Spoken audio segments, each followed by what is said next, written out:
Each week, he sits down with old friends, new friends, good friends, and bad friends to tell a story of an infamous serial killer, something true crime, dark, creepy, otherwise mysterious. I fucked that up. I stuck it the first time through.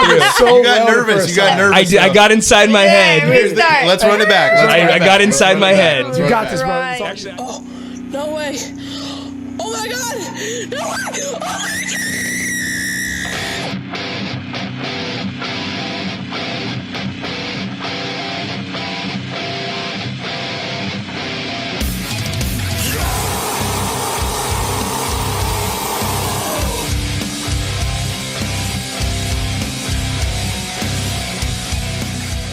welcome everybody to episode 111 of 1 Million of the Serial Chillers podcast. I just don't even care anymore.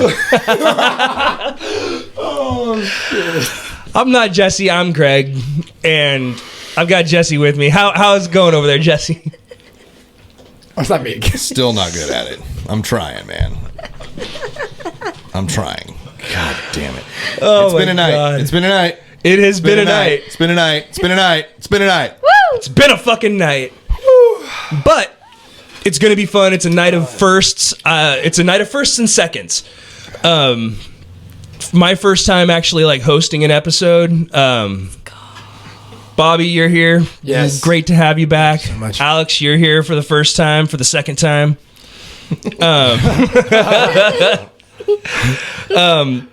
And we will talk to you again shortly.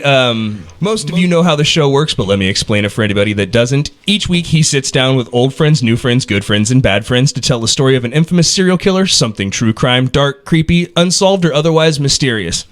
If something isn't clear, be sure to chime in, because if you have questions about the questions, be sure to ask questions, because I cannot answer questions about questions if you never ask questions. Are there any questions? No. All right. Did I do it? Yes, you know. Yeah, that was I got it that Let's time. go. I got it that time. So far. Yeah. Let's go. Beshley. I nailed it in the dry run. I fumbled it out of the gate, but I made up for it, and I think I stuck the landing. Beshley. Agreed.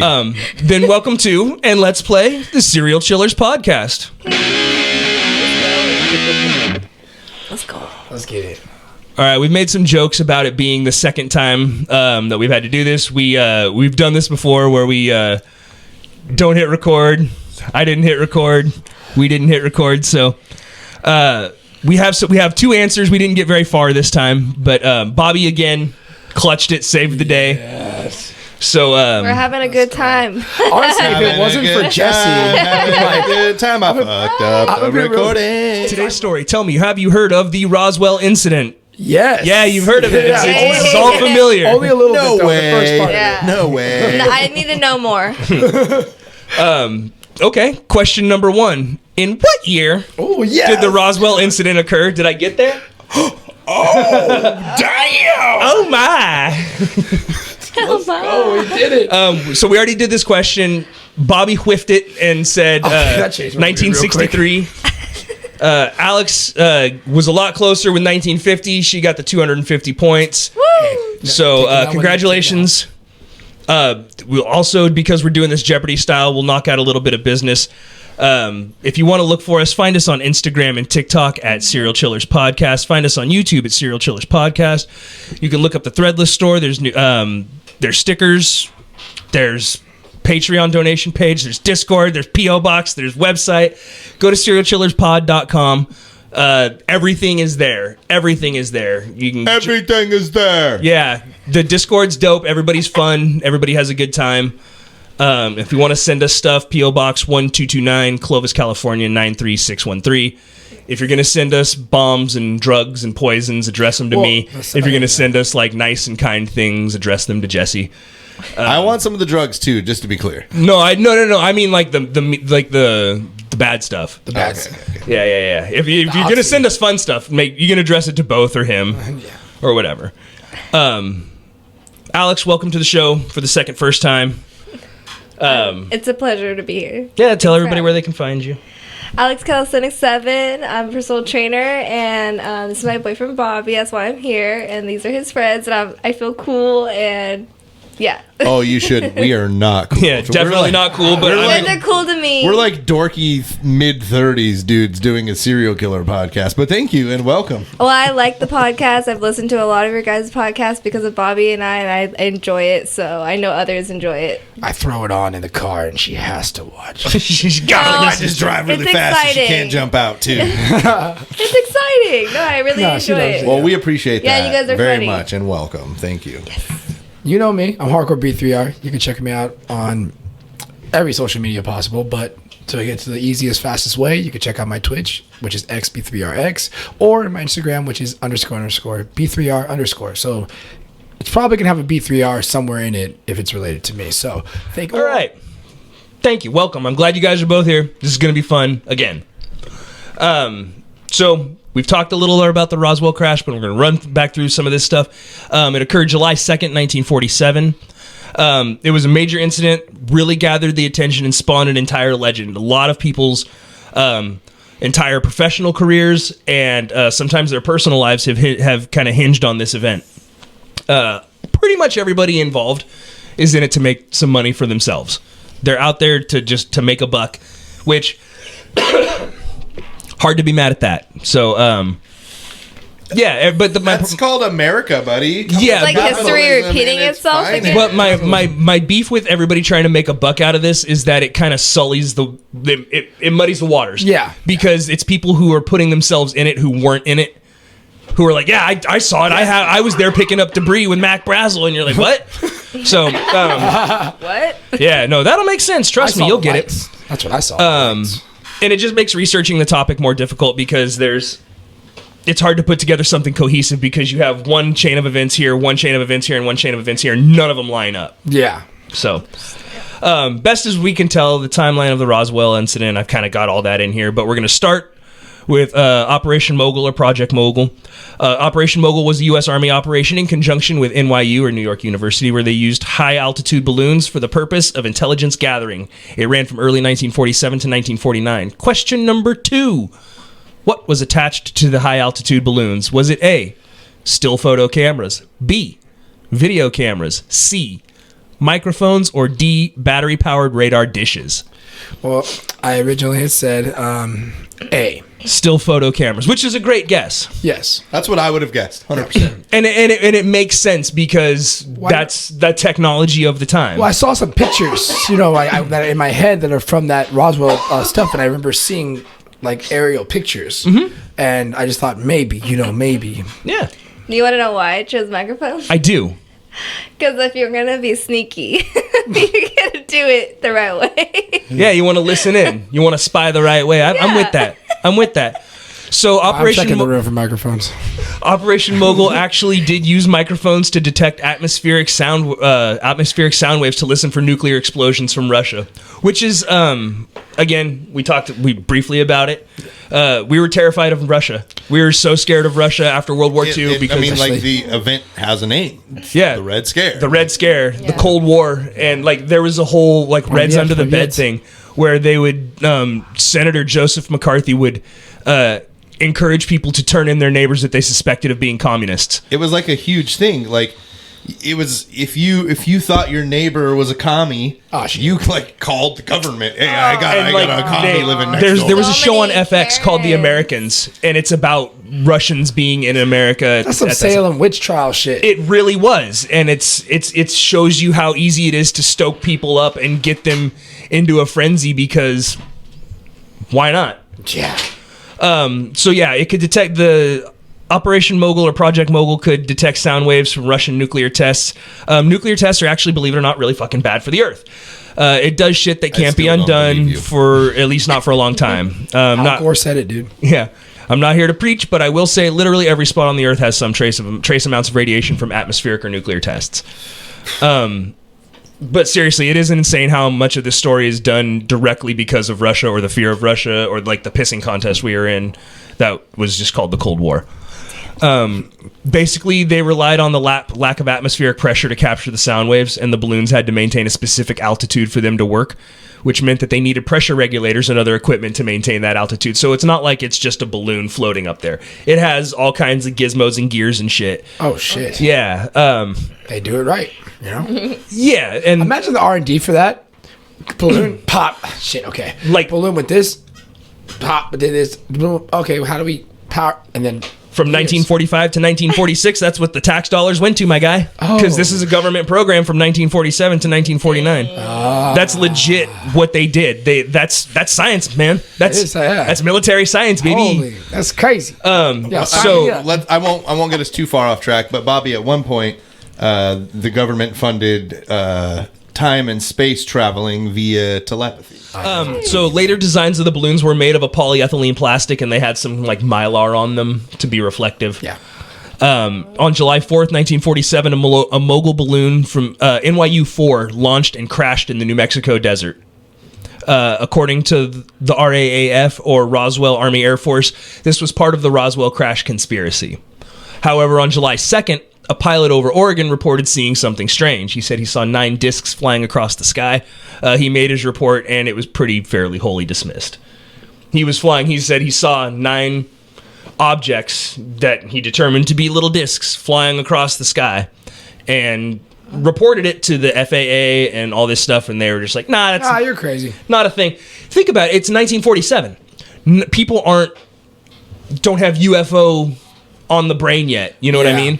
Like, the most recent scary thing that they had was War of the Worlds, which was like 9 years before this. Dude. Or Chupacabra.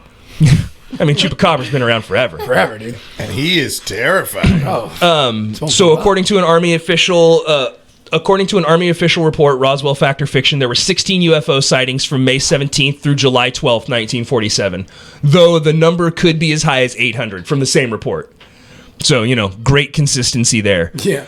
In July 1947, UFOs were spotted over New Mexico, and they were called in and reported to local authorities. The reports matched the reports coming from the Pacific Northwest around the same 4-day period. So the pilot over Oregon who noticed the 9 discs and reported them, if you kind of follow the trajectory from Roswell to Oregon, like coastal Oregon, it goes up through Alaska and like out into the East Siberian Sea by Russia. So like you just have like this, you can kind of follow it all the way out that way, and it's just it's kind of a weird trajectory. Attention in class. I mean, if I did a little bit. It's not direct. It's not a direct line at all or anything like that. But like you can just kind of see that it keeps like this. They were spotted here and here. And like it makes a line kind of going that way. Anyway, it's just important later, and I'll tell you. You'll put it on the screen. Nope. Okay. No, there's not really a map for it, but no, I'm not going to do that. No. Dang it. So July 2nd, 1947, terrible storm over central New Mexico. The storm came with thunder, lightning, and high winds. At least one civilian and one, I think, Army officer reported a white disc with a red trail crashing over the desert. So throughout this like thunderstorm, they saw this round white object come through and have a red trail behind it. Oh. And 2 people reported it. There were also numerous other reports of UFOs that night. But Can I ask a potentially dumb question? Please. Is there significance to a red trail? Like, is it on fire? Is it... So, in my opinion, UFOs have no need for colored lights. That's what I'm thinking. Is like what atmospherically would cause it to have it? Heat. Okay. If it's heating up, like if it's coming in through the atmosphere, like you've seen, like is that how we see it though? Like, would we see it? But you've seen the videos of like the space shuttle re-entering, and they're kind of red across the front from the heat and the friction, like when the tiles superheat. Correct, and I totally see what you're saying. But for me, it's like that's when we start getting like contrails and stuff, right? Is when they're breaking sound barrier and it's getting really hot and it's that superheating. Contrails are hot air moving through cold air. Right. So. That's why I'm like, why was it red? Like, so I thought the same thing. Is it blood? No, I agree. That you've seen Nope. I agree that it being red is weird, and I think when you see red, I think planes, helicopters, things like that, because they have those wing lights that flash red, and you know what I mean, or the helicopters have those lights so they can be seen. Yeah. And so that's what I think when I see red, when I think red, because that UFOs have no use for a red light. I mean, What about it was trailing behind? right, like a streak, like it was a white disc with a red tail. So Okay. what if it's like the material that's used to fuel or to run said ship? Maybe it's because it's from off-world. It looks something like that because of that. We'll get there. I think that's like the easiest explanation for anything alien, right? Is like, well, how would we fucking know it's alien? Well, well, we will get there. All right, it could be So, damn pink if it wants to be. again, numerous UFO sightings reported July 2nd. The next day, July 3rd, 1947. That's my birthday. Really? Not the last part. March. But 1947. I was gonna say, are you a vampire? no. Damn, Bobby, you look good. Hey, bro, I got bit when I was young, bro. No, I was kidding.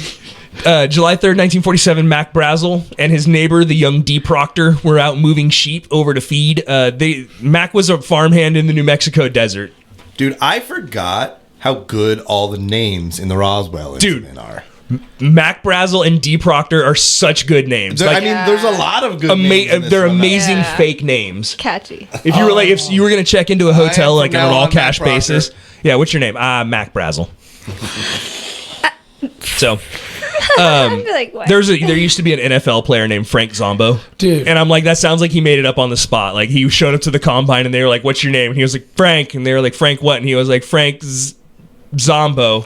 And they were like, that sounds real. Go ahead, hop in line. Here's your number. There you go. Sounds good to me. Moving along. So Mac was a farmhand in the New Mexico desert. He lived in a one-room shack. He didn't have electricity or running water. And he had really no communication with the outside world save for like a monthly newspaper that he received. But like, he would go into town, he would go to, to the bar, he would go get feed and all that. So he wasn't like a shut-in or a recluse. He just, he didn't have TV, he didn't have a phone, he didn't have, it's fucking 1947 in the New Mexico desert. Yeah. He's a sheep herder. Like, shit, man. Boy, he probably was laying with the sheep, just Yeah. chilling. So while moving his sheep, he ran across from some debris on the ground that his sheep refused to cross, and they had to be led around. He had to take them around this debris, and Crazy, dude. according to him, there was a gouge in the ground that looked to be like something wrecked. The wreckage spanned over 3/4 of a mile and nearly 500 feet wide. So this big gouge in the earth, like his sheep just wouldn't walk through it. They had to be taken around this like massive gouge in the earth. Notoriously, though, How did I almost pick up on that? sheep are fucking stupid. Well, yeah. But like, it's so animals are like, everybody thinks animals have a sixth sense when it comes to stuff like this, because like way back in the day when, like, I mean, we just made a vampire joke, but way back in the day when they would check for vampires in graves, they would lead a horse through a cemetery, and if the horse refused to step over a grave, they were like, bam, vampire, dig him up, stake his heart. This is vampire. Yeah, like that. Yeah, and like, have you seen the How videos? disrespectful. Like, they open No, the they don't grave. care. Yeah, dig them up, stake through the heart. Otherwise, they're gonna come back and bite you and turn you into a vampire. Sure, you got a vampire problem. It's hard. Yeah, They'll say and blah, you'll- blah, blah, everywhere, And all they'll, day. they'll get you while you're like brushing your hair because they don't have a reflection. They can sneak up on you. Yeah. She's like, don't scare her now. But yeah, Just check your mirrors out. so there, Just check your mirrors. so there's a lot of conflicting reports kind of from here on out. Part of it came from part of this information I got came from podcasts. Part of it came from some documentaries and articles and all that shit. But literally, this story's been done to Very death. concise. Very concise. This story's been done to death so many times, but it's just such a strange story, and there's so many different like takes on it. Oh, yeah. So Mac Brazel didn't really think much other than it was just a bunch of shit in his way slowing him down. 30 miles southeast of Mac, there was a town called Corona, New Mexico, and it was the closest to the town where he was. He was at the bar there one night complaining about having to move this trash. On the 3rd, he was at the bar, he was just bitching about it, and he was trying to get people to like help him. And there was metal, there was debris everywhere. While he was complaining about the mess, people said that they had seen a UFO crash. They saw something out there. UFOs were kind of the rage at the time, since pilots in World War II were referenced seeing Foo Fighters while they were on missions. That's where that term came from. They would see these. They'd be out like Dave Grohl. so yeah, people had seen, fighter pilots had talked about seeing foos and calling them Foo Fighters and all that. Foo Fighters. And it's also around the time that science fiction is kind of really starting to pop off in movie theaters, and like where you get a lot of that really cool retro futurism with like the girl in the skin tight suit with the bubble helmet. Yeah. And like, you know, the planets with the rocket ships and, you know, that whole thing. And all that stuff's really starting to pick up steam. And kind of beyond that, again, 9 years prior to that was Orson Welles and The War of the World, which and like in the late 50s, you got Twilight Zone too. Yeah. But that's that you're still in the late 50s. That's 10 years. That's 10 years ahead of us here. Yeah, we're still late 40s. So yeah, people are really kind of opening up to the idea of life off planet. Yeah. And every time it's shown, like in movies and stuff, it's never been good. It's always been catastrophic. There's also a theory of the fact that because we're becoming a nuclear society, we've started developing nuclear weapons and all that stuff. And that we're not being cool with it. We used it for nuclear bombs and nuclear testing and stuff instead of using it for energy. That kind of brings in UFOs too, because later on we'll talk about it, but they show up at nuclear test facilities and stuff. UFOs do. And like when Valiant Thor, who was a very popular off-planet dude who showed up, he's Venusian. He's from Venus, and he was living in the White House, and he was telling everybody that they need to denuclearize, and the White House was like, "Nah, dog, like, we're not going to denuclearize." And I saw your faces when I said that there was an alien living in the White House and shit. Yeah. So for the purpose of band song or something, for the purpose of this episode, just assume that what I'm saying is true, and that everything you know is just fucked up. And listen, as Greg's lifelong friend, it's worked for me. Yeah, that's real. Right? Yeah, I mean, at the end of this, you can just forget all this and go back to whatever you believe. Or you can honestly, believe I'm gonna be mad real about it. Aliens, if you hear this shit, I'm cool with it. Like, yeah, I'm cool. I got no problem with it. I mean, if they're gonna wipe us out, they're gonna wipe us out. If they're not gonna wipe us out, they're not gonna wipe us out. Well, no, hold on, I didn't say that. Either way, it's not my problem. I mean, don't That's wipe what us I'm out. saying. Don't wipe us out. I'm not saying I've seen a UFO. So word. We're gonna talk after this. Can we talk now? Is it long? No. Okay. I was just a child, and I remember looking up. I'm like, that's not normal. And then everybody was like, not listening to me. I'm like, listen, come outside. Like, look at this. And then they're like, I don't want to go outside. What the heck? I'm like, no, there's something outside in the sky that does not look like a plane. It doesn't look like anything like normal. And I was like, this is weird. And I remember looking up and I just be like, okay, am I gonna be abducted right now, or should I go inside? Were you missing any time? No, I feel like in that moment, you're gonna count for everything going back inside and all that. You're not missing a chunk of time there. I mean, maybe that could be an abduction. I was so young. My mom's friend, when she was like a teenager, the whole family was in a car and they were driving down the road and they got paced by a UFO. The whole family saw it. It was very cool. Isn't that a common theme in pretty much everything involving aliens or UFOs? It's just like they got to make it too crazy so no one will believe you. Well, right? Yeah, that's the thing. That's so abnormal. You're just like, what is that? So, shit. Yeah, they show up because we've become nuclear. Well, I mean, and this this question to get too far, you know. Well, I've got question number 3 here, and this doesn't really have to do with a whole lot, but I think this is just a fun fact, so I put it in here as a question. There was a company recruited to help with nuclear propulsion system on a rocket, and it's pretty unlikely. Who was that company? Shit.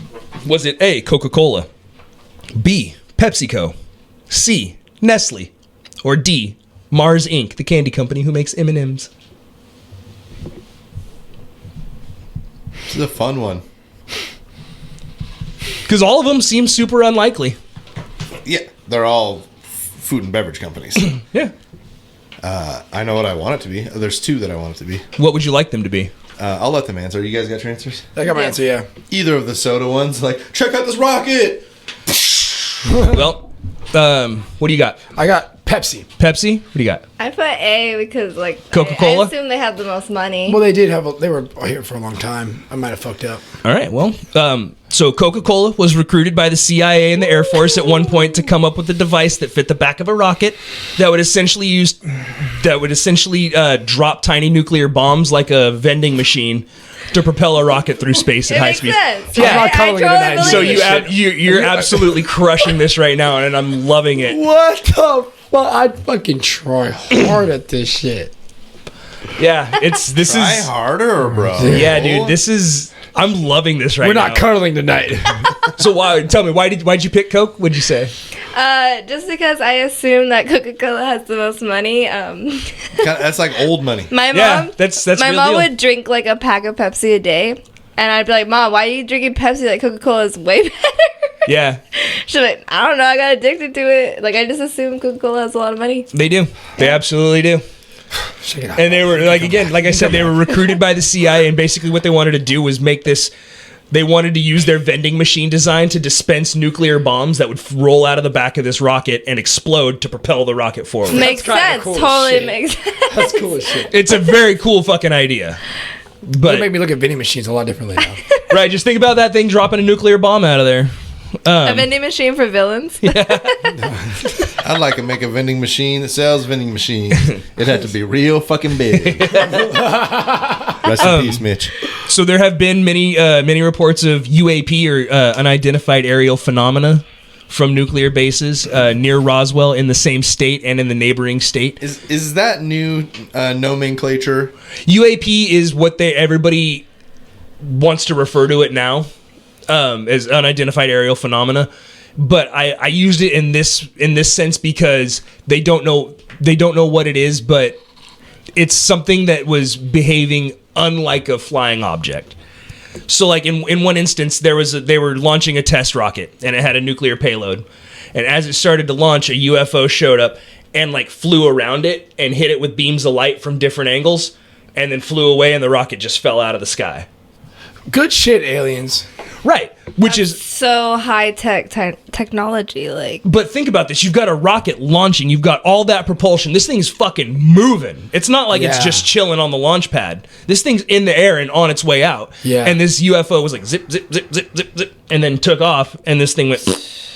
He's like, you dumb motherfucker. Yeah, It's that's- not your time so- yet. So it behaves unlike anything that we knew. So they call it an unidentified aerial phenomena. But so near Roswell, in the same state and in the neighboring states, there was White Sands Proving Ground, which sounds bad as fuck, but it was like a rocket test facility. Sounds like a Tony Hawk extension.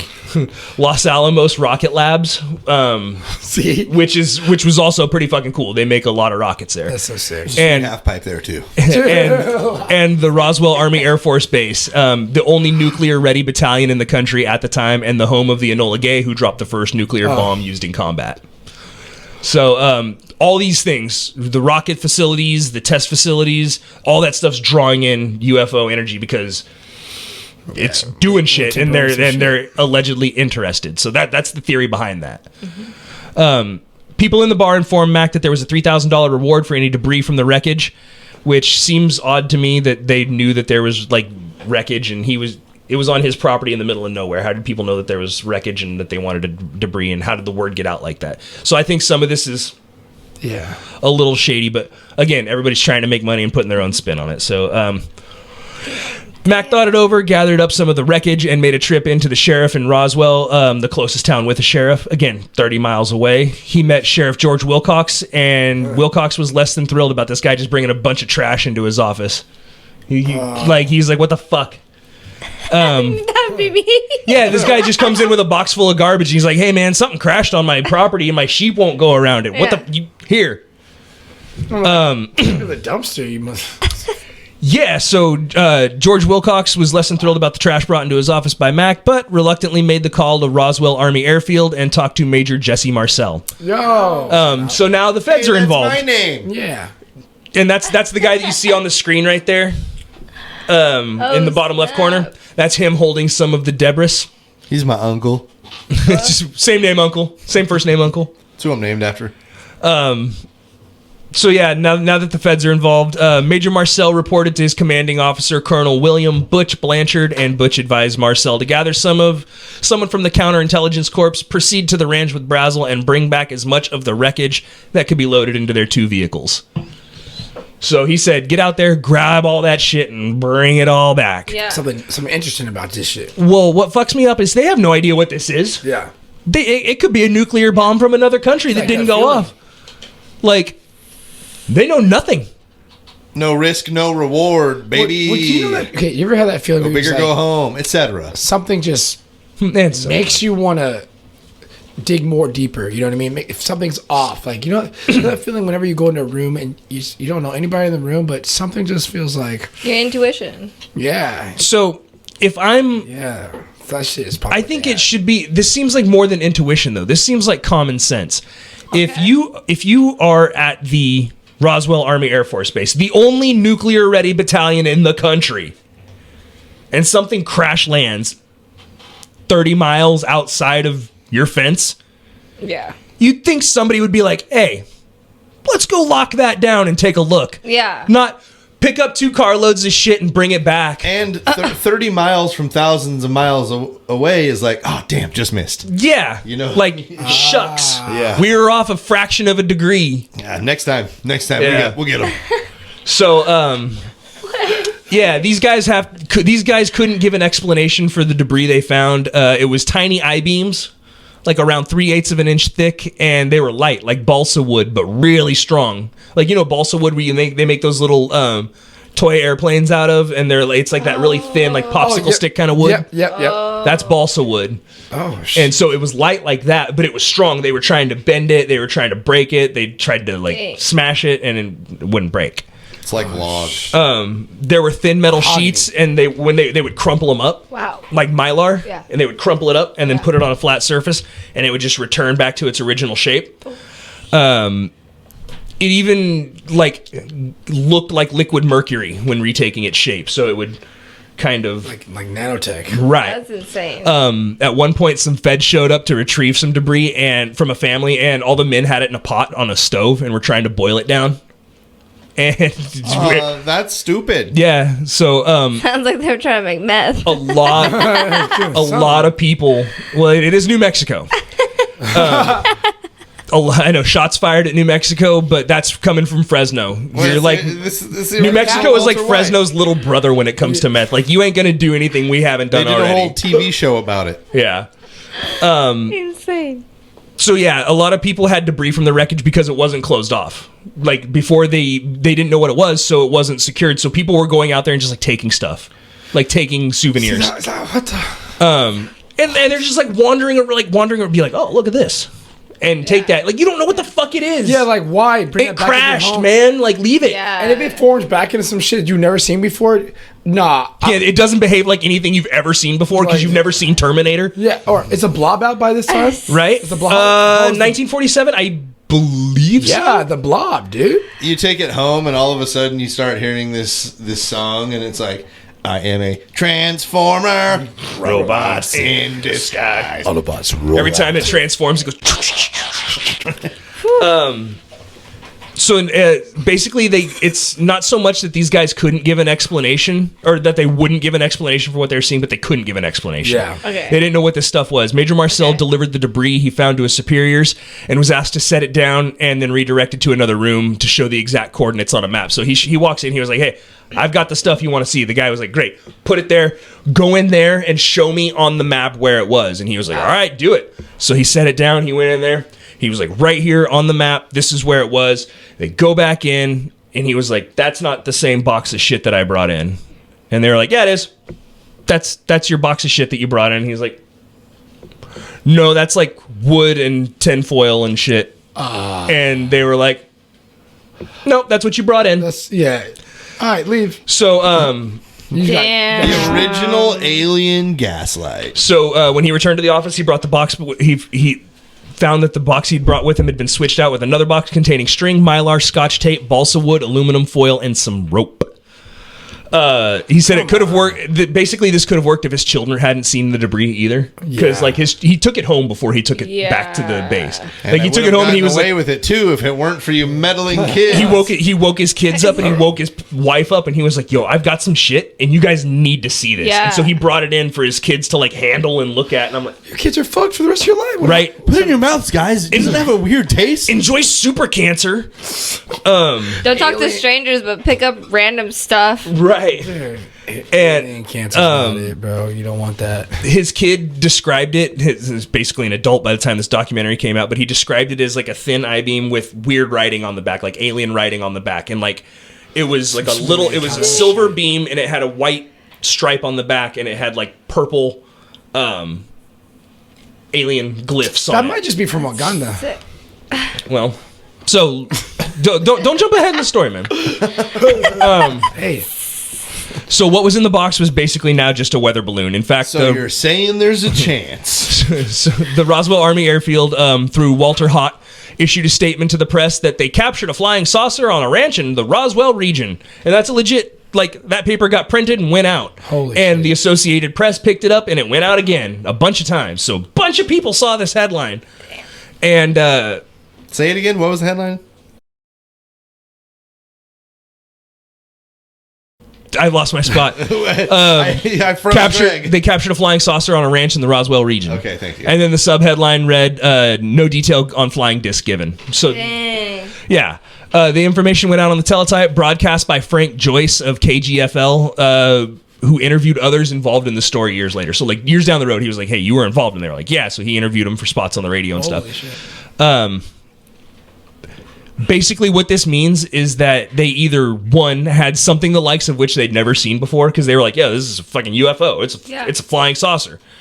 Two, somebody ran their dumb, stupid, idiot mouth off and probably got a solid court-martial out of it, because you got to remember this is coming from the military. Or three, they had a UFO and they were just kind of testing the waters to see like how the public would react. Yeah, they would panic. Because if you say, "Hey, we got a UFO," and everybody shits and they're just like, "What the fuck?" and it's chaos in the streets. Yeah. You're like, we don't have a UFO. We were wrong. We have a weather balloon. Yeah. See? Weather balloon. Yeah. So as predicted, the public didn't take to it very well, and there was a lot of excitement about a captured disc. Then the Army, again, Walter Hott, quickly, like 2 days later, recounted his story and said what they had captured was nothing more than a weather balloon. Years later, he said he was just telling people what he was told to say.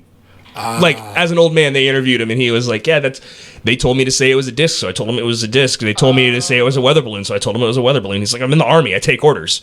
Damn. Like, they told me to say it. I said it. I don't know what the problem is." So was the sudden about face in their statement because the public couldn't handle the idea of UFOs? Yep. The reports coming out of the scene of the wreckages were even more far-fetched. There were multiple crash sites. The debris that Mac Brazel found was apparently from where a disc skipped off the ground and continued. There was also a large crater where the sand underneath had been burned and melted into glass. Damn. So that happens when the sand's exposed to heat over 3,000 degrees Fahrenheit or 1,700 degrees Celsius. Or basically the same temperature as the space shuttle entering the Earth's atmosphere. Or the same temperature if you burn a Volkswagen engine block on the beach. The old Volkswagen Bugs engine blocks were made of magnesium. Volkswagen. Their old blocks were made of magnesium, and you could set them on fire on the beach, and it would burn real hot, and it would make the sand around it. Don't doubt you that put it one and turn it bit. into glass. Why do you know that? Because I've got friends who've burned engine blocks in the desert. Also, Bobby, don't ask questions you don't want the answer to. I'm asking a question. So, the flying saucer allegedly skipped before it crashed. How far did it skip? Question number 4. How far did it skip? Closest to it gets 250. 500 if you nail it. How far did it skip? You can give it to me in inches, feet, I was going to say, miles. man, you're leaving it wide open. I like that. Yeah. Can I hear the question one more time? The flying saucer allegedly skipped before it crashed completely. Like what Mac Brazel found was like the this. skip, like a rock off water, Again later. and it skipped before it finally stopped. How far How much further did it go before it stopped? Man, I wish I know if it was the first skip or if it was the middle skips. Just one skip. I'm guessing 100 feet. 100 feet? I'm guessing. I was gonna originally guess 420, but I'm gonna go 415. Something tells me to say 415 feet. 415 feet? Yeah. Okay. Bobby, you are going to get the points. Oh my gosh! I finally have the board. Oh my god! You are closer. So inferior to you. I want to say 1.5 miles. Yeah. I was going to say, you are closer, but you are not even close. Oh, shoot. It skipped like 2 miles. I was going to say far, but I just... Yeah, it basically what happened was it came down and it skipped and it picked back up and then came back down. And when it came back down, it landed at the base of a mountain. So it went... See, my thought was like, yeah, it's entering from the Earth's atmosphere, right? So that's a lot of force. A skip can be, Yeah, a lot more than 415 feet. Yeah, dude. Yeah, I mean, like 2 miles. 2 miles. Bobby's on the board. Bobby is on the board, though. Congratulations. So you're not pitching a shutout. And there goes your perfect game because you missed that one. That's okay. Hey, you know what, though? It was good while it lasted. It was good. It was good to see his face of me winning. So the second crash site at the base of the mountain was discovered a few days later while Roswell Army Air Force officials flew Mac Brazel over the farmland so he could describe where the crash took place and the debris he found was located. They basically took him up in like a little Cessna, and he was like, yeah, that's where it skipped. And they were like, what's that over there? And he goes, I don't know. I looked up. And they flew closer, and they were like, holy shit, there's a second crash site. And there's reports of bodies being recovered here. Between 3 to 5 bodies were found. Again, differing reports. Some of them have these bodies as alive. Some of them are dead.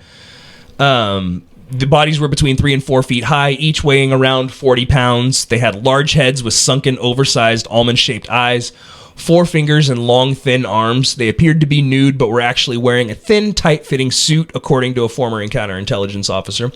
And some were reported to be found alive, conscious, and while others were decidedly dead. Allegedly, according to the mortician Glenn Dennis or Glenn Dennings, I saw both names, so I'm not sure which one it is. In Corona, New Mexico, the Roswell Army Air Force called and inquired about child-sized caskets. So he's a mortician. They called him and they were like, hey, do you have any child-sized caskets? And he's like, I've got one.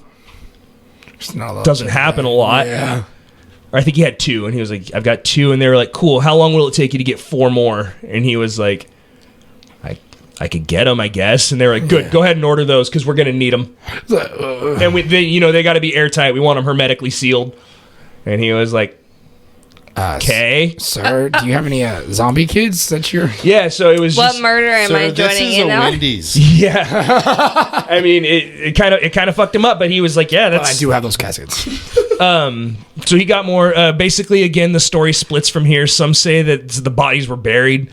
Others say they were preserved in a gel-like solution. Oh, shit. I tend to believe that they were preserved because, holy shit, if you had an alien corpse and buried it, you're the dumbest motherfucker on Sesame Street. Yeah, what the you hell? had proof of life on another planet, and you were like, you know what? I'm going to bury it in a hole in the desert because fuck it. Dude. You save it. Honestly, I hope somebody put me in some gel if I went to a different planet and I was their alien. What do you want? You want like L.A. looks? Like, or... I mean, shit. Maybe like... Just imagine me like Michael B. Jordan is in a jail tube, just like, and then they let me out sooner or later one year. And they're like, "Hey man, we actually just kind of want to know about you. What's up?" I'm like, "Oh shit, how long I was in there? 100 years? Damn." This got weird fast. Yeah, that was a thing right there. Sorry about that. Question number 5. Yeah, what's up, man? It's believed some of the wreckage was shipped to Nellis Air Force Base in Nevada, which became known as Area 51 in 1951. Oh, shit. Where did the rest of the wreckage go? Was it A, Lemoore Naval Air Station, B, Travis Air Force Base, C, Wright-Patterson Air Force Base, or D, the Pentagon? I say D. Say D? Think it went to the Pentagon? Fuck. I'm just assuming. Honestly? I'm gonna go D too, man. That's a really no. Wait. No. I'm going with C. Using a little strategery. Wright-Patterson Air Force Base? Yep. All right. Well, Some of the wreckage did allegedly go to Nellis Air Force Base. The rest of the wreckage did, in fact, go to Wright-Patterson Air Force Base in Dayton, Ohio. Yeah. As a result, Dayton's become a UFO hotspot, and there's actually a really cool video.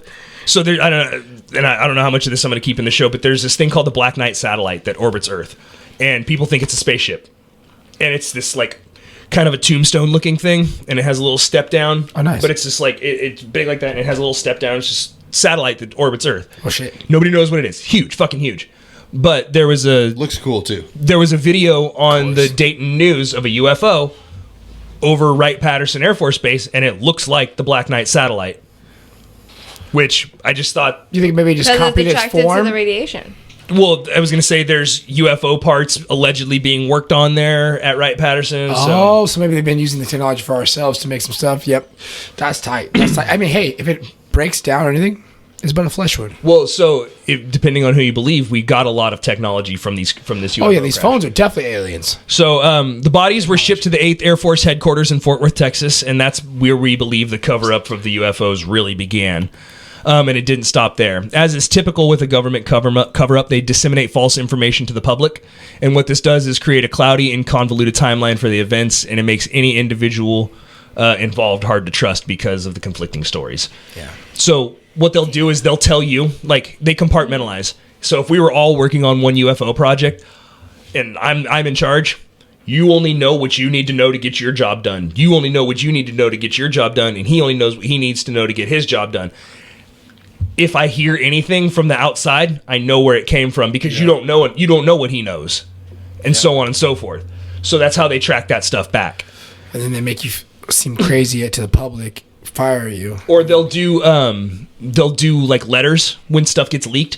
They'll do letters, and after one period, they'll put 2 spaces and they'll send it to you. And then after the second period, they'll put 2 spaces and send it to you. And after the third period, they'll put 2 spaces and send it to him, and so on and so forth. So that way, if it's ever leaked to the public, all they have to do is find out where that double space is, and they know exactly who they sent it to. Shit. So they do like little tiny stuff like that to keep tabs. Damn. So as is typical with the government covered up, again, blah, blah, blah, false information. Couldn't hide anything. No. Nothing, no.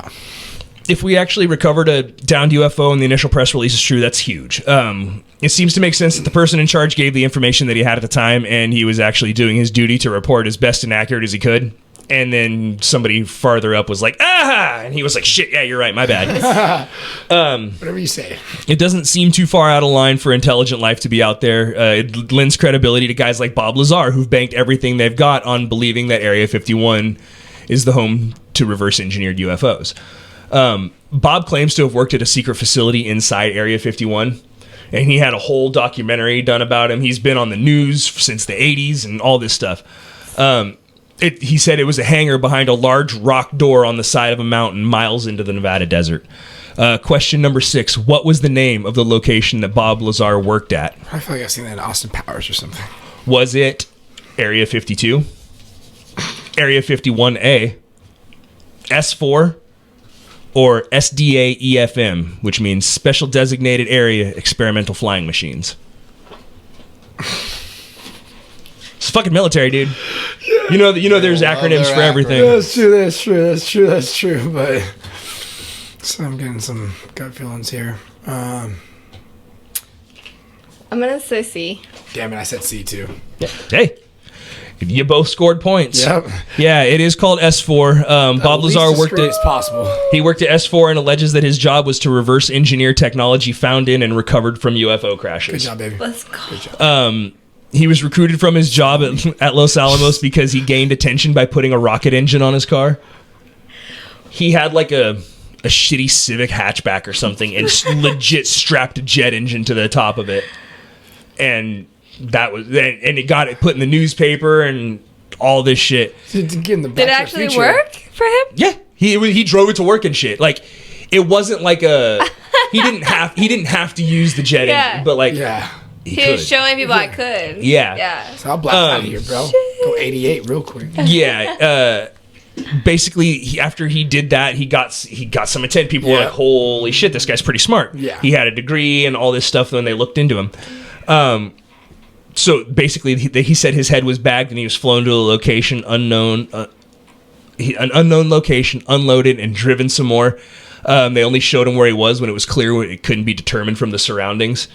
And he was led out onto a catwalk and walked onto the entrance of a ship, like a craft. And he said he didn't realize it, but when he looked down, he thought he was on like a metal catwalk, and he was actually walking on the edge of the UFO, like walking on the disc itself. I would have been like, oh shit, you fucking piece. So he's like, if you find his documentary, it's very cool because he talks about how small it actually is inside the cockpit. It's like it's pretty cramped for as much space as they should have. That's insane. Dude. Yeah. Through his work, he determined that the UFOs were powered by an element that didn't appear on the periodic table of elements and technically didn't exist to us. Makes sense. Yeah. Sure. Question number 7. What was the number of the element on the periodic table that Bob hypothesized? Was it element 99? Element 69? Nice. I want it to be 69. Element 115? Or element 0? Element 0 makes it sound like it's a secret agent or something. Right? I am element 0. Well, I mean, what about Agent 99 from Get Smart? Yeah, that's just the one that stood out to me. You guys got your answers? I got mine. I'm gonna say C. You say C? I'm gonna say D. D, element 0. Bob Lazar hypothesized an element called element 115 in the 1980s. Good shit. Yeah, he received a lot of flack too because the periodic table of elements ended before that, and in December of 2015, Moscovium was discovered and assigned the elemental number 115. It's unstable and it has a half-life of like microseconds. So we don't have a way to harness any of its potential because we can't create any that survives long enough. You know what I mean? He's saying that we need this as a fuel source, and they're like, we can't get any that lasts long enough to be able to use it. Yeah. Like antimatter. But it's still widely regarded as not being worth the effort. However, if Bob Lazar's design is accurate, we can achieve faster than light travel. Basically what he said is the UFO doesn't fly like this. It flies like this. Like when it's going super, super fast, like when it's in our atmosphere and you see UFOs zipping around and stuff, yeah, they're like this. But when they do that whole like interstellar travel, they stand up and they have 3 beams that come together and it creates like a little black hole. And they essentially fall at the speed of light into the black hole that's in front of them that they're controlling. That takes them out and then they port to the other side. Right, and then they shut it off and they're where they need to be. It's like putting a carrot out in front of your horse. So it's warped. Yeah, so that's crazy. I mean, that explains all that stuff, and honestly, that's some big Star Wars lore right there. You know what I'm saying? yeah, it's pretty crazy to have like even your knowledge of UFOs shifted like that, right? Yeah. Yeah. Well, just the fact that it's like you can go from here to here, like That's your probably why- technology has to be so advanced. You have to be so intelligent to be able to create a ship that you can rotate and still be okay and not be like falling out. Yeah. Probably why we haven't reached it though. Well, I mean, they've got that like with the space shuttle and stuff. You know, they can rotate, but they're in zero gravity, so they're not going to fall. Fighter pilots, you know, when they throw it to the side like that, and then and as they bank in their turn, it pushes them down into the seat because of G-force. So you know, but you've got to think they're moving. They go from static to the speed of light, like that. So that to just not like be liquefied against the inside of whatever the craft is insane in itself. That's probably what those suits are for. So yeah, it's possible what crashed out there was an experimental aircraft and was covered up as part of like national security in Roswell. You know what I mean? Like, there's a lot of stuff going on, fresh out of World War II, ramping up in the Cold War. Everybody's trying to spy on each other. The way war was fought was completely different after World War II. That it wasn't about mass casualties anymore. The U.S. proved they could win that fight when they nuked Japan twice. Yeah. That is the time, huh? Now it was about information. That's how you got the upper hand. Was information. Espionage was the new guerrilla combat, and the world and the skies were the battlefield. It would make sense that they wouldn't want anybody to know what we were technologically capable of. They had Which is also why when we had to go back to guerrilla combat, we got our asses kicked. Right.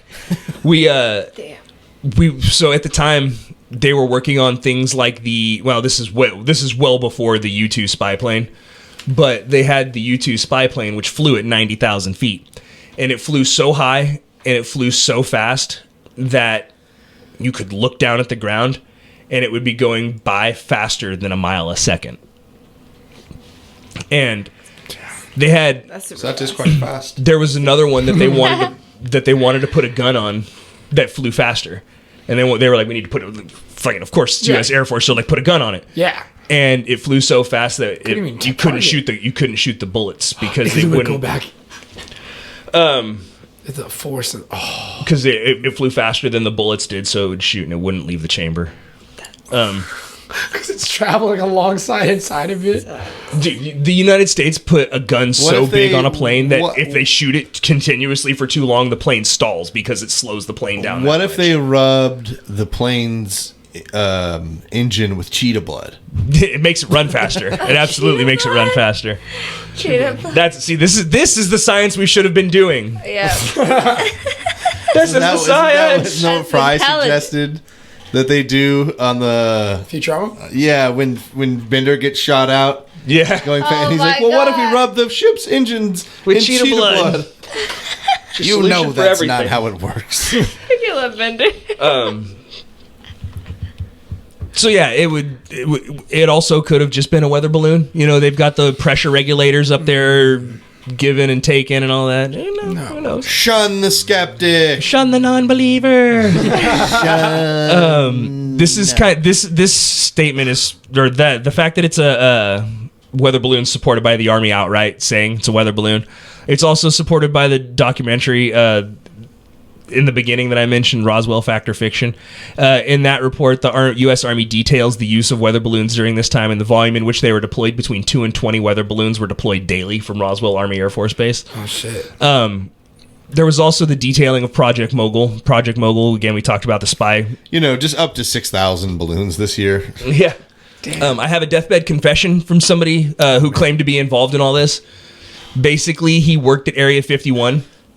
He saw this stuff with his own eyes and was involved to a fairly deep extent. He carried his guilt with him until he died, and basically he made a bunch of claims. So there's this book called Area 51 by a lady named Annie Jacobson. Very good book. And at the end of the book, spoiler, is this guy's confession. Oh, shit. I was going to read it. I don't tell you verbatim, but I give you the gist. So basically he carried this guilt with him until the very end, made claims never before heard about the Roswell crash and what it actually was. Question number 8. Who did this man work for? Was it the Army? B, the Air Force? C, the CIA, or the Central Intelligence Agency? Or D, the AEC, the Atomic Energy Commission? C. CIA? We got Bobby. I'm going to say A. You think he worked for the Army? Yeah. So he, in fact, worked for D, the Atomic Energy Commission. Damn. Because we were terrified of Russia and the Russians. Another theory that we have is that this was all just a plot to drive the U.S. into a frenzy. Before Area 51 was a CIA test facility or an Air Force test facility or an Army test facility, it was owned and operated by the Atomic Energy Commission. And that's where they tested nuclear bombs and stuff. They used this area as a place to test nuclear bombs. They tested those nuclear bombs on things and people. So, you know how you've seen like the videos of like nuclear blasts and you see the dust be blown off the roof of the shack and then the shack get blown away? Yeah.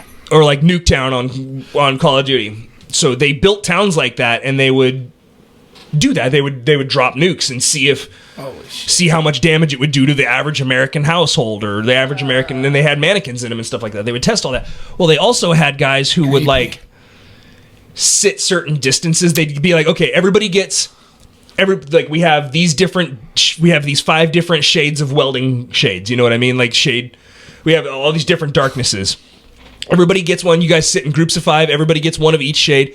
You guys have to sit, a mile away. You guys have to sit a mile and a half away. You guys have to sit 2 miles away. You guys have to sit 3 miles away, and so on and so forth. Some people definitely died. I would have picked they didn't die immediately. No, you know what I mean? It wasn't like poisoning. a mile was obviously very, very, very close.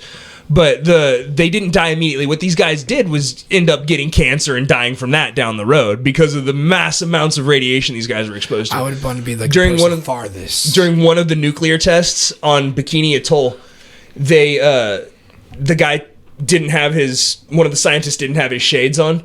And he was like, oh shit, like I can't watch this, but I need to. And one of the other guys who was just like a radio guy was like, here, take mine. And he turned his back to it and he watched everybody's face while they watched the blast.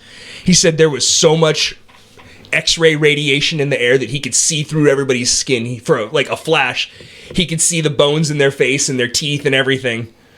I remember another one too. I think it was an Australian crew where they weren't told that a nuke was going to be going off, and they were on a boat in the water. It was the Japanese fishing boat. Okay, and so they said that they put their hands up and that they could still see because the nuclear it was blast, bright enough that they could see through it. Hands.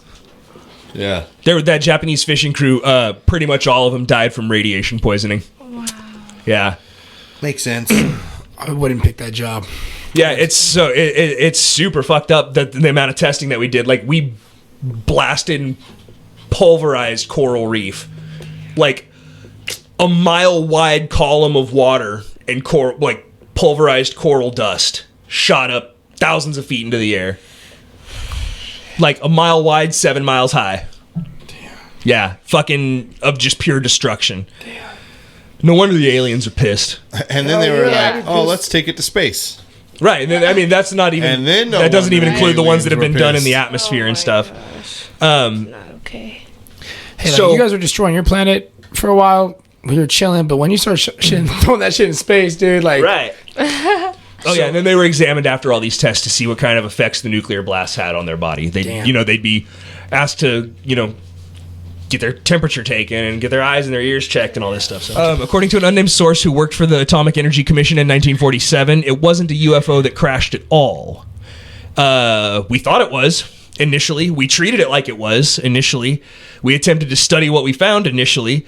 However, the man in his deathbed confession said, question number 9, oof. What was it that did crash in New Mexico, according to this guy? Was it A, a weather balloon? Was it B, an experimental aircraft?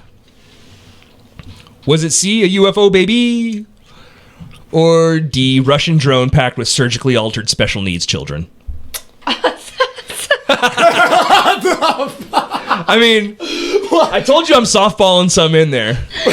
You know what? I also, I have one here for I know what I want it to be. I know what I don't want it to be. No, I know what I want it to be. Oh my gosh. These looking real ripe though. I'm gonna go B. Really? I mean, do what you want to do, but really. I'm gonna go A. I'm gonna go B. D does seem pretty logical. I want to say D because it's so fucked random. I mean, it wouldn't be serial shows without something fucked up on it, right? Yeah. But I mean, I don't doubt that could Jesse, be. would you want it to be? Yeah, no, I know. Yeah. Without getting canceled, I wanted it to be D. So neither of you got points for that. Dang it was in fact D. No fucking way, No I give myself points. Way, bro. Allegedly, Stalin saved Dr. Joseph Mengele's life, got him out of Germany in exchange for sanctuary, Stalin. where he was recruited to help Stalin with this plan. If I had known Stalin was part of it, maybe I would have. No man, no problem. You gotta do your history. That's honestly, I was gonna say. I said it right there. Russian drone. That's Stalin, baby. That's so weird because I really did take. Let me word that correctly. I really did study a lot of Joseph Stalin in middle school. Yeah. Yeah. And I so yeah, they don't teach you this in school. Are you fucking kidding me? I found all this out after school. If I had known this in school, my history teachers would have never heard the end of it. That's right. Because he hasn't heard the end of it, and he's not he's not somebody trying to tell me how to think about it. Right. So I can just hang up the phone. Yeah, which he does. He does, and he's right too. So Mengele was an accomplished surgeon with zero ethics. Let me finish. Surgeon, he did crazy surgical shit. Zero ethics. He was a fucking monster. I don't want to mince words here. He was a fucking monster. And he was supplied children for this project. Allegedly, they wanted to use quote unquote mongoloids. That's their word, not mine. And other special needs children. They were surgically deformed. They had their eyes enlarged, fingers removed, and toes removed. Their skulls were split and extra plates put in their head to make them look all bulbous. Their genitals were removed. They were starved and emaciated, and they were placed into an experimental aircraft. Essentially, this thing was a drone. It couldn't be piloted, and it had no way of making it back to where it was launched from. Damn. Essentially, they said it was a misshapen German V-2 rocket loaded with surgically altered special needs children fired from a plane over Alaska. Remember when I said that those UFO sightings over Oregon that traced out to Alaska and out to the East Siberian Sea? And those young bodies were just... They were kids that were stuffed into a drone and fired towards our nuclear test facilities to try and scare us. Wait, this is allegedly what And he they said. ended This is according to this guy. And they ended up getting the coffins for them, right? That's why they were looking for the coffins for children, because it was... That's a good cover-up, too, though. But... Right, so they were basically, these kids were sent one way to crash land in the United States once they were discovered. It would be speculated they were extraterrestrials, and the U.S. would be so distracted by this new phenomenon that they would be left open to an attack by Russia.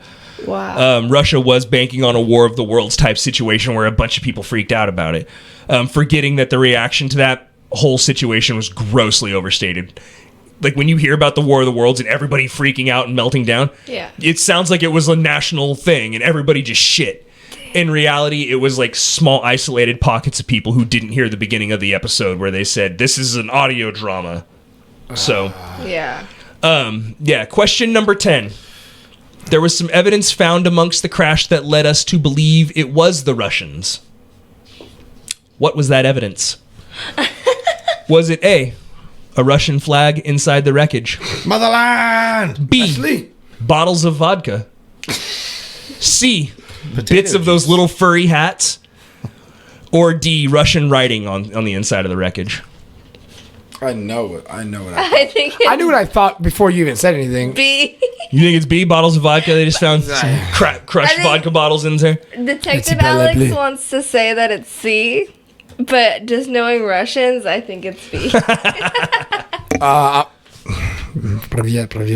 I'm gonna go with D. D? Yeah. All right. 'Cause that's what I originally thought. He should have stabbed at it. So yeah, some of the evidence to support it was that the man said they found Cyrillic writing on the inside of the craft. So let me ask you this, Bobby. Could Cyrillic writing be interpreted as alien symbols by a child? Hell Could yeah.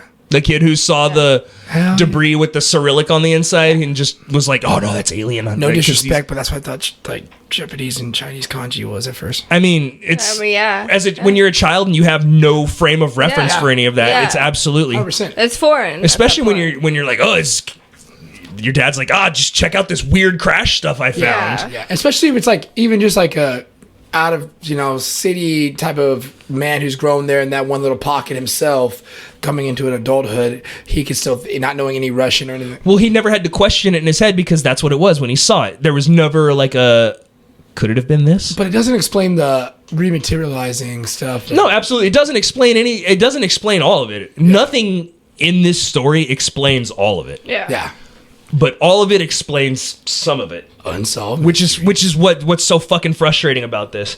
Dude, that's what I saw about the Roswell too. One of my like inside brain sources, even though it's not very correct, not very correct, is Unsolved Mysteries. Yeah. they did an episode on this.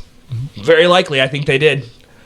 So I'm sure you've got questions like if it was a weather balloon, how did they find bodies? That's a great question. The Army thought of that too. Project Mogul also involved the use of dummies dropped from obscene heights.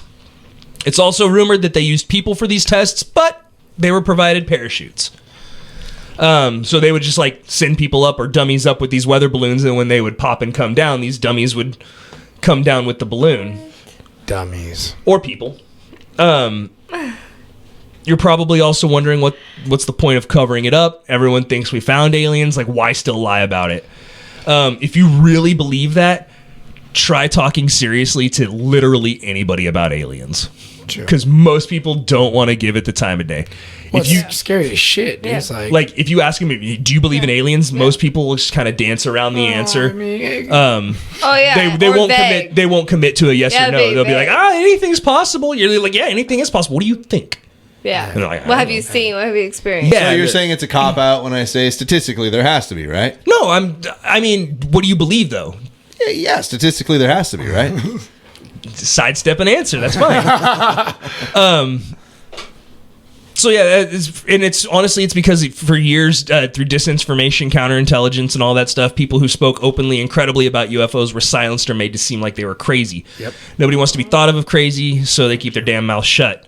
Some of the people we talked about tonight were threatened with death. Some of those people that were threatened were children. There was one kid who was talking about some of the debris that she found.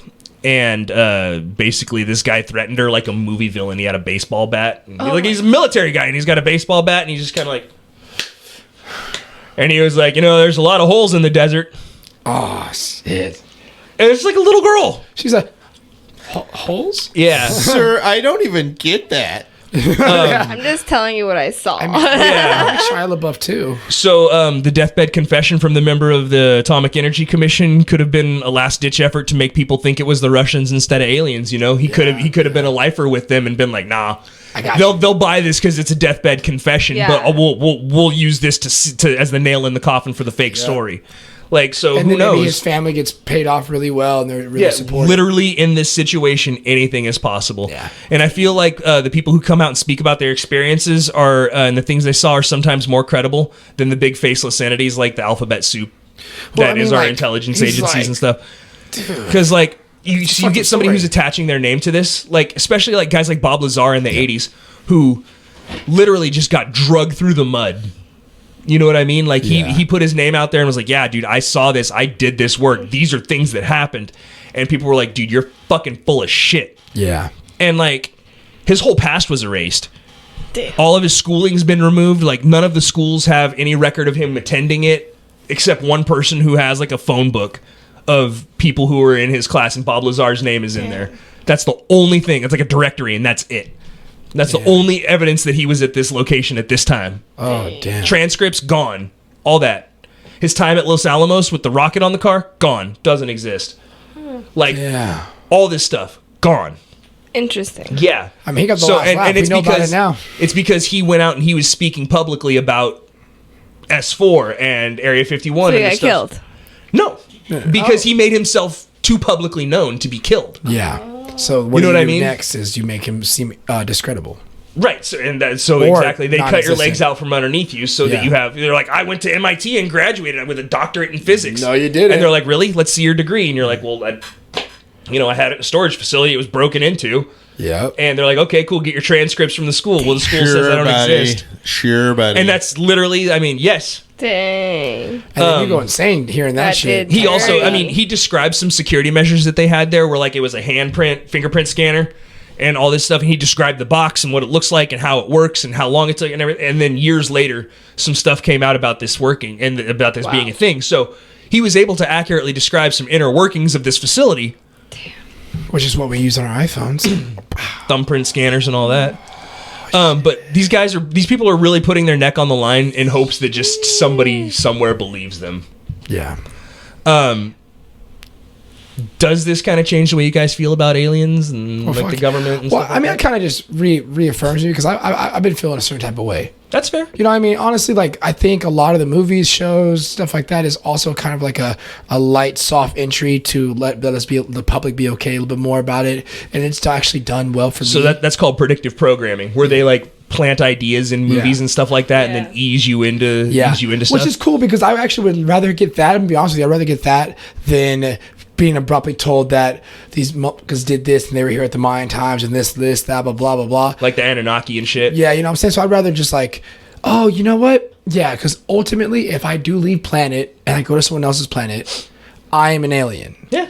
And so that's what they are, and that's all they are. They don't have to be vicious. They don't have to be aggressive. Do you like audiobooks? I do actually like audibles. Get Chariot of the Gods. Chariot of Gods. It was written in the 60s. Very cool, because it talks about ancient aliens and stuff and past civilizations and biblical miracles and so how the thing had the miracle had 4 faces and wings and all this stuff, and he was like, could it not have just been a plane with windows instead of faces and it's got the wing, you know what I mean? If you were trying to explain a helicopter to an uncontacted tribe, or you were to come down in a helicopter to meet an uncontacted tribe, give them an M16 and then get in your helicopter and fly away, how would they explain that? How would they rationalize that? So I feel what you're saying. It's like a pot. There's a movie, I think it's called maybe Day the Earth Stood Still. No, like The Gods Must Be Crazy, I think it's called. And it's about like an uncontacted tribe. And there's like the beginning shows a guy like flying an airplane over Africa. And he's drinking a glass Coke bottle and he throws it out the window and it lands. And then this guy like a tribal, leader like finds it and he's like, takes it back. And the whole base around the movie is like them being like, what the fuck is trying this to thing? rationalize And, like, this thing. Yeah. So, just to finish this up real quick, the crash site's open to the public for viewing. Ranch tour started in June of 2018. The current owners are the two sisters, are the granddaughters of the man who purchased the ranch from the Brazells. Oh, shit. So, guy bought Mac Brazel's ranch, Nice. and then his made it granddaughters. He liked the name, and that's why he bought it. Yeah, and his granddaughters are doing tours of the Roswell crash site. Capitalism. And the ticket prices range from Make that $65 money, to sisters. $250 a tour. That's how you make that family money, though. That's what I'm saying. Everybody in this is making money on it. Everybody has their own slice of the pie. That's pretty much all I have for Roswell. Jesse's got some stuff for you after the break. Can I say one thing? Yeah. Since we're doing crazy new things, you're the host, and he's over here, and Alex is the first thing. Can I do something? What do you want to do? Can I say the outro to before the commercial break? Yes. Look in your camera. Okay, it's my moment to shine. Okay. All right, guys, we're going to be right back. We're going to take a break. So come back or we'll kill you. Good job, Nailed Bobby. it. Good job, Bobby. Absolutely stuck the landing. Welcome back, everybody. You know the reason you're here is because you don't want to die. And that's good because I don't want to kill you. I got a second half story for you. It's a short one. We're rearranging things. As most of you know, if you're listening now, we took off the month of December to bring you this episode, which you should be. Oh, God, if you're not fucking listening to this on January 6th or after, if it's not there, I'm gonna be really mad. Check your levels, Greg. I'm sorry. You talk a little differently than I do. I went through and Thank you for getting ahead of that. But this one we pulled from one of those episodes, and but I'm really excited about this one because the introduction for Kelly G was a full episode. Mm-hmm. That doesn't exist yet. That will come. Right. So this is going to be your guys' introduction to Kelly G. I think you got. Were you here for a Kelly G episode? Doesn't matter. We don't need to. Anyway, This brain don't remember shit like that, dude. Kelly does good G work. is one of the research assistants on the show. She is an all-star. She brought. She has sent me. Actually just today I received the second full episode write-up. So I'm What a super G. for another Kelly is a subject. G. So I'm excited about that. This one I didn't do a title for, so it's just going to be Oh. Roswell. Yeah. But this is Kelly G. Thank you so much, Kelly. Kelly G is our all-star research assistant, and we appreciate everything she does. So this is the story of the disappearance of Ann Noblet. Question number 11. Oh, shit. Oh, yeah. Are we still in this? In what year Yes. did Ann Noblet go missing? In what year? Yeah, just stab at it. Bobby, if you get this, you tie it up. Yeah. All you got to do is be the closest. If you nail it, you take the lead. And question 14 is another year question. So someone is getting points on 14 regardless. Okay, so in what year did Ann Noblet go missing? Alex, I think you had your answer written down. What'd you say? 1930. 1930. Bobby said? I'm going to go with the same answer I gave on the first date. I'm going to see if it gives it a little more love. 1963. 63 will get you the points. I was 250 to tie it up. It came gonna say back. 1970. Ann Noblet went missing in 1957. In this surely mispronounced name in the UK, Harpenden. You do this to yourself. Dang Harpenden. it. Yes, we tied up now, baby. Kelly, you call yourself a research assistant? Why doesn't this have a phonetical write-out? What's that, like Carl on The Simpsons? All the tough words are spelled phonetically. Kelly, I'm just kidding. You do an amazing job. It's nobody's fault but my own that I can't pronounce any names outside of California. Sacramento. Good thing I'm moving to the South next summer. In 1957, in Harpenden, UK, Anne Novelet was a non-problematic 17-year-old who, by all accounts, was well-liked by her peers. She had only been back in the UK for less than a year, and she had spent 4 years at a Swiss prep school. She was a student at Watford Technical College and wanted to be a nurse for children. Anne had finished dancing at the Lord's Hall on December 30th, and it has been said she was attending a rock and roll dance class. She left her friends and got on a Green Line bus after 6 p.m. after stopping by a grocery store. Question number 12. She had stopped by the store to get an ingredient to take home for dinner. What was it? Was it A, carrots, B, mushrooms, C, onions, or D, potatoes? Potatoes. She felt it from the depths of her soul there. We always tell people to go with your gut. She loves potatoes. Who doesn't? You know what I'm saying? like, You can Love literally do anything with a potato. Potatoes, bro. Potatoes. I'm not gonna lie to say that I know the other options are healthier, but like Yeah, but look, It's it's about 1950. delicious around here. like dinner. Like if you're gonna do dinner, potato. I'm gonna go with I love mushrooms, Okay. so I'm gonna go mushrooms. Well, that's gross, but 250 points for Bobby Yay! because, yes, she was bringing home some mushrooms to have dinner with her family. They are healthier. So I knew it. just going to tell you that she doesn't go. get to eat the mushrooms, Bobby. What? She was she was taking the mushrooms home for a family dinner, and she was seen by an employee of her father's who was driving a motorized scooter near her bus stop. But Anne had about a quarter-mile walk home with no sources of light down Marshall's Heath Lane. So she got off Oh the my bus. gosh. She got to her destination on the bus, got off, but it's a quarter-mile walk down a road with no lights. And her dad's coworker was like, driving by. He's like, "Oh, hey, it's Ann." So there's a witness saying, like, "Hey, I saw her get off the Yeah. bus." Wow. She didn't come home that night, and her fairly affluent family alerted the Authorities? authorities. Her fairly affluent family alerted the authorities. There were extensive searches nearby, and they played clips at local theaters for her with her news story.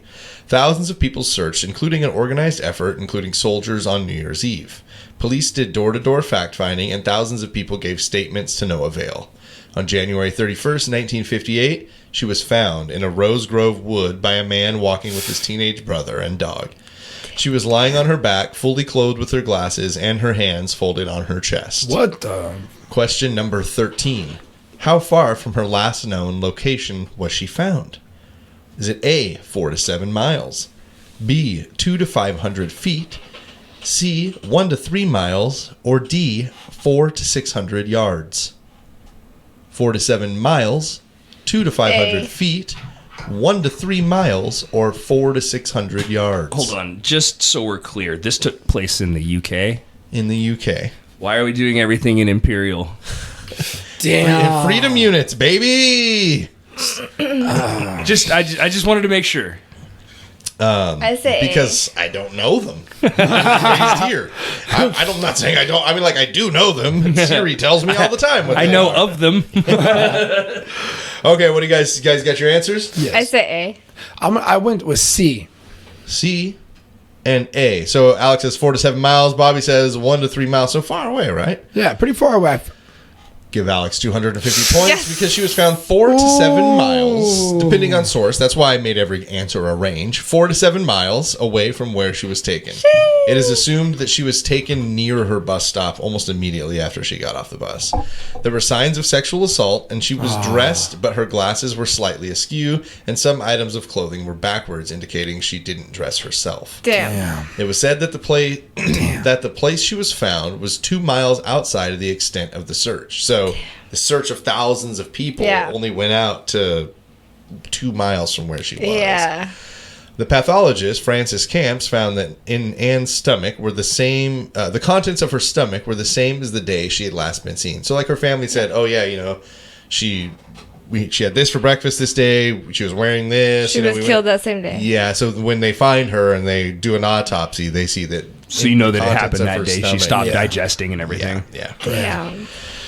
I have to like when you said they stopped after 2 miles and she was just outside that range. Well, they stopped after like 5 miles, and she was 7 miles. Oh, Yeah, okay. you I know was what I was thinking like, the guy involved, like they're like, okay, we're gonna go check it. We're gonna go to 2.5 miles. He's like, better just make it an even 2. Don't go out that far. But I got another lost person. But what makes me believe is like he knows how many miles they'll search. Yeah, but that wasn't the case. I was wrong. Yeah. So the pathologist, what do I say? No, you weren't. Hey, all right. I just misheard. Take the L. So nobody got the mushrooms. No one got the Damn. shroomies. No one got the That was shroomies. some uneaten fungus. The pathologist, Frances Camps, found that Anne's stomach contents again were the same as the day she had died. She had found out that she had been suffocated, and interesting to note later, to look back on, that it was most likely asphyxiation by natural causes, as there were no markings on her neck.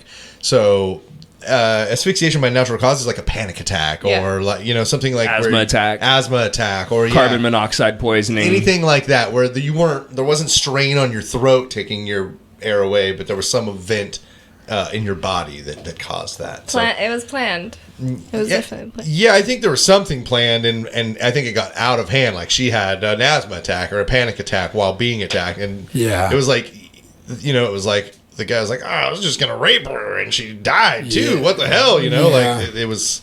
That sort of seems like it could have... But, I don't know. Speculation, objection, speculation. That's exactly what it is. And, I mean, again, this is just what the pathologist has found after... Remember, we said that she was found 5 months after. Damn. According to this article, those natural causes could have been an acute emotional excitement or severe mental strain. She was 300 yards from the road with no evidence of being dragged. As she was not petite, it was said someone would have needed to be strong to carry her that far. Her purse was near her body, but not strewn about. 30 shillings were found scattered nearby. So her purse was out, nothing was taken out of it, but there was money, like a little bit of money scattered nearby. It should be said at the time that the death penalty didn't exist in England, except in special circumstances, one being the furtherance of robbery. So I think we talked about this last time. Like the only way you could get the death penalty at the time was if you did it during the act of committing a robbery. So this was like, people thought that they were like, hey, look, we didn't take any money.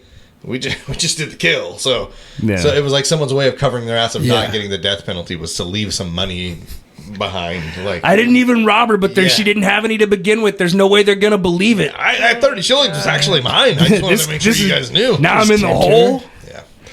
Just tipped her. Yeah. So again, here it says it has been speculated this person may have been afraid of getting caught, but knew the loose change would save him or them from death penalty under the Murder Act. So here's the crazy part. Anne's body had evidence of being frozen solid. A nearby gamekeeper said she couldn't have been there more than 24 hours or he would have seen her based on like how he made his passes as the gamekeeper. He's like, I would have walked by that trail and I would have seen her there. Based on the growth of snowdrops and things under her body, experts thought she had been there for 2 weeks. They even made a replica of her body and put it in the woods for a length of time to see how long she could have been there. With every indication she died the day that she was taken, she would have had to have been kept cold to reduce decomposition. With this evidence, they go on to form the theory that she was kept somewhere, possibly refrigerated, for an extended period of time. What? There's always the possibility of a cover-up or a police malfeasance, but no one can say the police didn't appear to try. They called in Scotland Yard and they checked with the meteorological office and found that with the exception of 1 week, the temperatures were unreasonably warm, and this further backs up the refrigeration theory. So there was likely no way that she sat out and got frozen solid because of the weather, because beside 1 week during this period that she was missing, it wasn't cold enough for that to happen. Unseasonably warm. Yeah, so the theory is that she was tucked away somewhere refrigerated or cold, and then dropped there. Damn. Because this seemed to be the best lead, they interviewed the head of a company that ran freezer trucks in the area. He said that his drivers loaded and unloaded for themselves, and they could easily go a month or 2 without anyone else seeing the inside of their truck. He also said the freezing could happen if someone put her in a bed with dry ice and tucked in the blankets. He didn't say this, but it also seems like a way of suffocating without neck markings as well. So your carbon monoxide. Right. Or dioxide, or however many oxide. not oxygens that go in to make you die. One of those things. Damn. So they interviewed and searched everything they could think of that would be refrigerated in a huge radius. To this day, they were like, all right, meat packing plants, restaurants have big freezers. Yeah. This kind of place, all the trucks that have freezers, like so they're going around and that's what we're saying is like, yeah, the police in a lot of cases we talk about, we're like, why didn't they just do this? This is not one of those cases. This seems like a lot of work was put in to get answers to this question, and none were ever really brought up. Damn. So to this day, they still haven't found anything that would lead to a murder conviction. In 1974, a local pig farm had a number of paranormal experiences: doors slamming or bursting open, feelings of being brushed past, a cat arching its back and hissing at seemingly nothing, and the actual ghost of a woman. One man who saw it remembered searching for her back in the 50s and claimed it was the ghost of Ann Noblet. You like that? Well, there you go. I believe it. The last question. What's the score right now? It's tied. This is it. Somebody is going to win right now because the closest to the answer gets 250 points. Remember, it's only Price is Right rules. If you guys split the answer on opposite ends, so closest to the answer gets 250 points. If you nail it, you get 1,000. Somebody's going to win right here. Question number 14. Years after the death, a group would go out and perform a seance to try to contact Anne. What year did this group perform the seance? When did they go out and do it? I love this, dude. Yeah. I was kind of hoping for an artistic challenge, but... Oh, yeah, because we had to get rid of the one we had. Yeah, but I do love a good, like, punch out. Because this has been back and forth. Bobby got the lead there, and she took it back, and so this has been a good back and forth, which I love to see a good battle. Don't look at me. You aren't getting anything from me, buddy. Look at me. I'll give you answers. I want to say 1960. But I don't have any. What'd you say, buddy?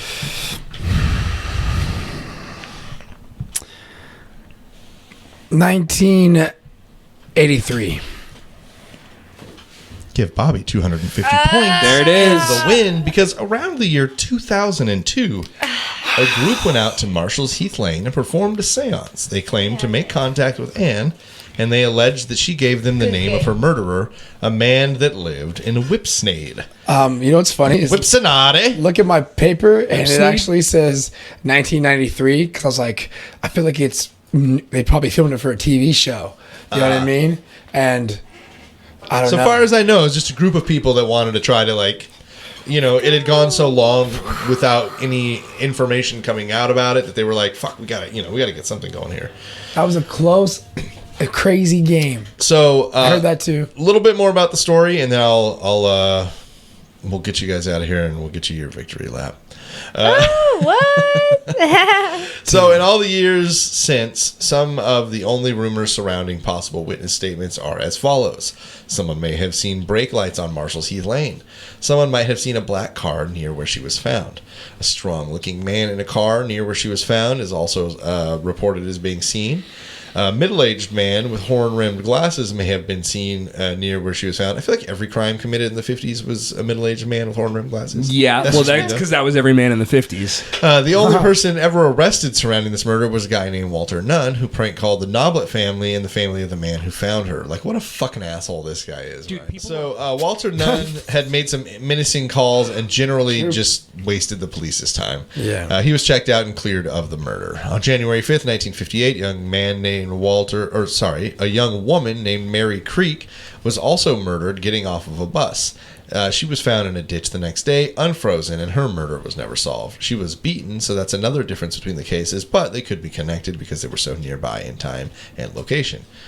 In February of 2017, there was a case review for this case, but so far, nothing has turned up. Sometimes police keep things a secret so they can fact-check the criminals. The whole, like, they knew information that we hadn't given to the public yet. So there is still stuff, even though it's a, 60-year-old case by now, that they still have kept to themselves about it.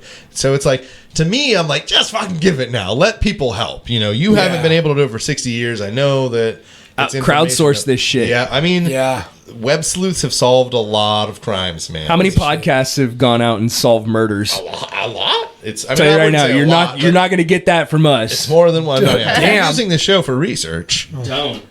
Don't. Yeah, don't.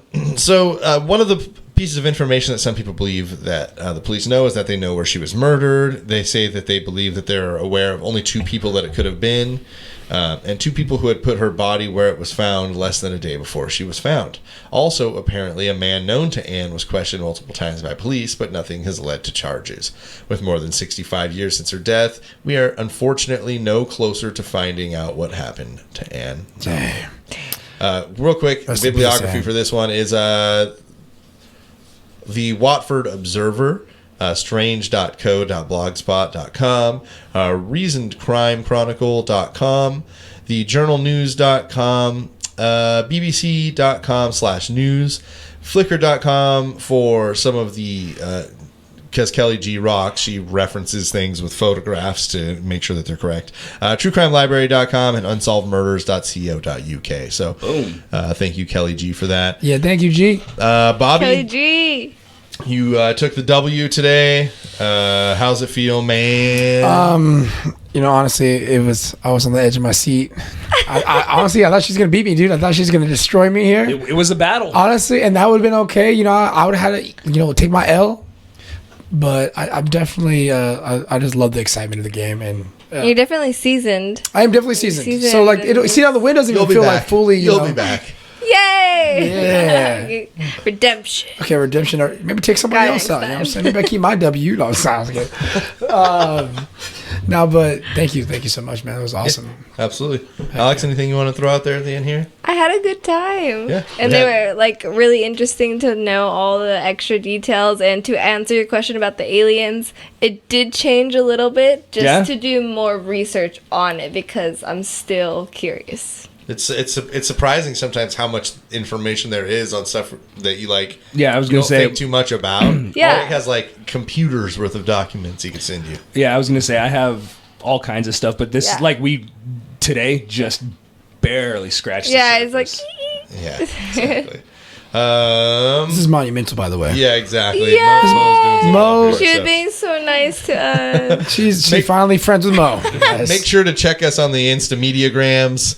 We're Yes. mostly on Instagram and TikTok. YouTube, if you're not seeing us on the show right now, you totally can. Go to youtube.com, type in Serial Chillers. Boom, there we fucking are. Threadless.com/Serial Chillers Boom. podcast for any of those soft goods you want. We got hoodies, guys. It's hoodie season. Get your hoodies. If you like to roam around in the t-shirt, grab one of those too. It's all out there. Threadless.com/Serial Chillers podcast. Also, if you want hard goods, stickers right now is the only thing we got. Just go to serialchillerspod.com. That's where you can find links to our Patreon where you can donate. Be badass. Thank you. Join our Discord. Also, a link to that on serialchillerspod.com. If you want to mail us cool shit, P.O. Box 1229, Clovis, California, 93613. Remember, if it's dangerous, address it to Greg. If it's cool drugs, address it to both of us. Again, last time, serialchillerspod.com for everything. It's all there. Greg, is there anything you'd like to add on the way out, my guy? No, man, I had a lot of fun getting to play host. Yeah, I think you did wonderfully. So we and really quickly, we talked about, I think before the season, doing a Hella Greg episode in kind of a short format and putting those in the Serial Chillers feed. And then we were more like, why doesn't Greg just host an episode? And we're doing non-serial killers now. So that's the format you're going to see. Every now and again, Greg's going to get a wild hair and be like, yo, I'm hosting this one. And I'm going to be like, fuck This, I'm taking the week the off. subject matter from this episode has absolutely nothing to do with the fact that I just started watching X-Files again. Absolutely Except for nothing the to- fact that it does. So keep sending Greg excellent sci-fi television so that he can get ideas to continue to bring us new episodes. Because look, I'll bring the killers and all the crazy shit. Greg will bring the dark, creepy, unsolved, and otherwise mysterious. The cryptids. Yeah. Oh, I mean, listen, I'll fuck with some cryptids. We can co-host those because my boy Mokele and I was going to say Bembe. we'll bring out some Mokele and Bembe. Goddamn attention! I don't know either. You know, Not yeah, yet. well, maybe we'll bring you back for that one. Whoa, let's go. I don't know. I'm feeling creeped out already. All right. Any final thoughts, guys? That Discord is super, super cool, guys. The community is awesome. Seriously, check out the Discord. They're very active. Bobby has fun in there. I love it. I love it. It really is awesome. We're some real goddamn accessible people. You know what I'm saying? And we're easy to get along with for the most part. Man. I said for the most part. All right, then. Well, for Bobby, Namasini, Alex, and Hello Greg, I am Jesse. And remember, don't talk to strangers. Bye. There you go. I wouldn't talk to strangers. And that's Unless they had candy. how we do No. it. Okay, what about like a dog or a pet? I was gonna say, Yeah. hey, you want to come see the puppy that I have in my car? Fuck yeah. Yes, I do. Yes, I do. Don't worry about cleaning up. I'm just going to get ready to go to